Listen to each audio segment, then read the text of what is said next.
I don't think people really stop and realize how absurd this whole thing is, how utterly, staggeringly ridiculous it is that we wake up 5 days a week, drag ourselves out of bed when our bodies are still begging for rest, choke down whatever food we can afford, fight traffic, or squeeze into public transit, and spend the majority of our conscious lives performing tasks we don't care about for companies that would replace us in a heartbeat if it saved them $5. And for what?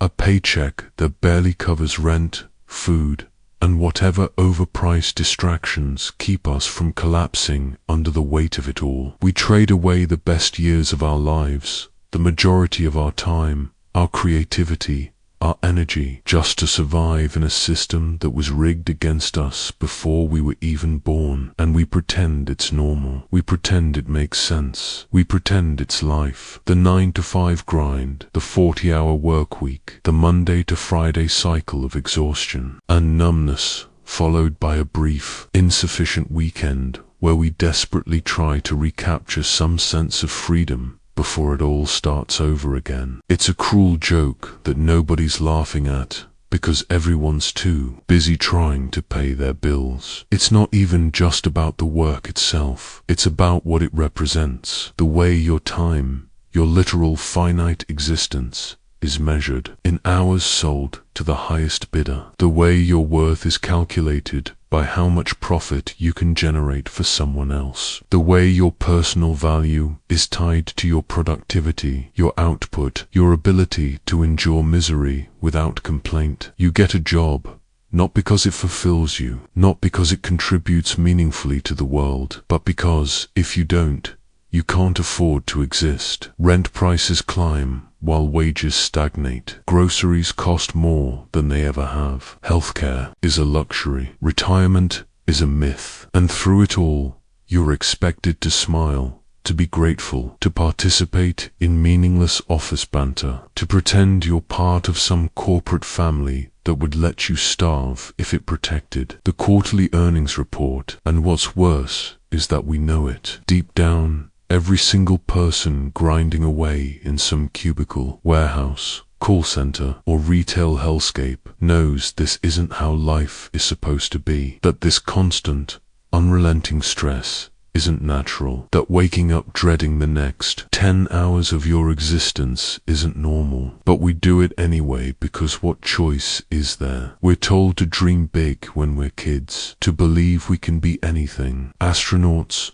artists, writers, inventors. Then we grow up and realize the only real dream is to find a job that doesn't completely annihilate your soul, and even that feels increasingly impossible. You watch the older generations boast about how they bought houses in their 20s, raised families on a single income, took vacations, retired at 60, while you're stuck sharing an apartment with 3 roommates, working 2 jobs, just to afford groceries and basic utilities, knowing you're one medical emergency away from total collapse. And still, you're expected to keep your head down, to hustle, to grind, to be grateful for the scraps you're thrown. They dangle the illusion of upward mobility in front of you like a carrot on a stick, convincing you that if you just work a little harder, if you just sacrifice a little more, you might one day escape. But you never do. The finish line keeps moving, the cost of living rises,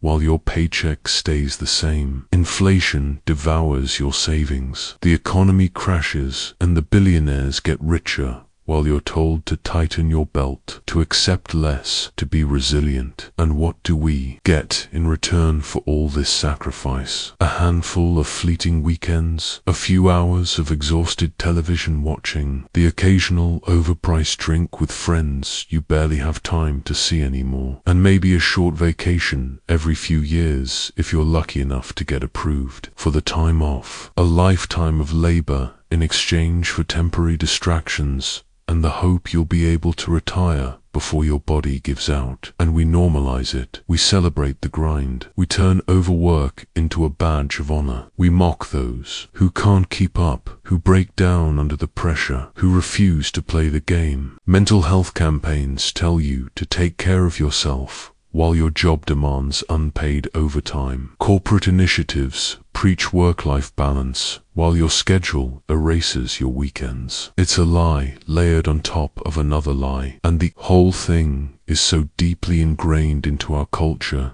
that even questioning it makes you an outcast. The economy is a machine built to extract as much labor from the average person as possible, while giving them just enough to keep them from rebelling. You work to afford rent, so you can have a place to sleep, so you can wake up and work again. You eat garbage food because it's cheap and fast, and you don't have the energy to cook after a 10-hour shift. You drown yourself in cheap entertainment to numb the creeping dread of another work week. You tell yourself you're saving for the future, when deep down you know you're one crisis away from losing everything. And the people at the top, the ones who rigged the system, feed you propaganda about personal responsibility and hard work, while they inherit generational wealth and exploit tax loopholes you'll never even understand. It's a rigged game where the rules are written in a language designed to keep you confused and compliant. And yet somehow, through all this, people still manage to convince themselves that this is just how life works, that it's natural, that work is noble, that struggle builds character, that suffering is part of some grand narrative about growth and perseverance. It's not. It's manufactured misery, a carefully constructed system of exploitation dressed up as virtue. And the saddest part is that we enforce it on each other. We judge those who fall behind. We mock the unemployed. We shame the homeless. We sneer at those who refuse to participate in the charade. Because if we admitted it was all a scam, we'd have to confront the fact that we wasted the one life we get chasing approval from people who don't care about us and profits that don't benefit us. There's a sickness in this culture, a relentless, grinding expectation that your life's purpose is to labor, consume, and die quietly. The 9 to 5 isn't just a schedule, it's a prison sentence disguised as responsibility. And if you're lucky, if you play by the rules, you might get a slightly larger cell, a few more privileges before your body wears out. That's the prize. A marginally more comfortable cage, and we fight each other for it, trample over those beneath us, cling to whatever scraps of advantage we can scavenge, because we've been taught to believe this is as good as it gets. But it isn't. It was never supposed to be like this. No species was meant to spend its existence selling the hours of its life for the privilege of barely surviving. No person should have to choose between food and medicine, between rent and heat, between working themselves to death or starving. And yet here we are, waking up every Monday morning, counting down the days until Friday, living for weekends that feel shorter every time, measuring our worth in hours worked and paychecks earned, desperately hoping for a promotion or a raise that'll buy us a few more moments of breathing room before the next crisis hits. We celebrate the few who manage to escape, who become influencers or entrepreneurs or lottery winners, as if their unlikely success is proof that the system works, when in reality it's just another distraction, another myth to keep the rest of us grinding away, believing in a dream that was never meant for us. And in the end, after decades of labor, what do we have to show for it? A body broken by stress, a mind numbed by repetition, a life spent chasing a freedom we were never meant to have. And nobody says it out loud. Nobody stands up in the middle of the office and screams that this is all a joke. Nobody calls out the absurdity of spending your only life performing tasks you hate for people you despise, so you can buy things you don't need to impress people who don't care, because we're afraid, because we're tired, because we're too deep in it to see a way out. So we keep playing along, punching the clock, smiling through the exhaustion, convincing ourselves it'll get better, that it's just a rough patch, that we'll catch a break. But we won't, because the system isn't broken. It was built this way, and the only real freedom comes in recognizing that, even if you can't escape it. At least then you can stop lying to yourself about what this really is, a machine designed to grind you down until there's nothing left.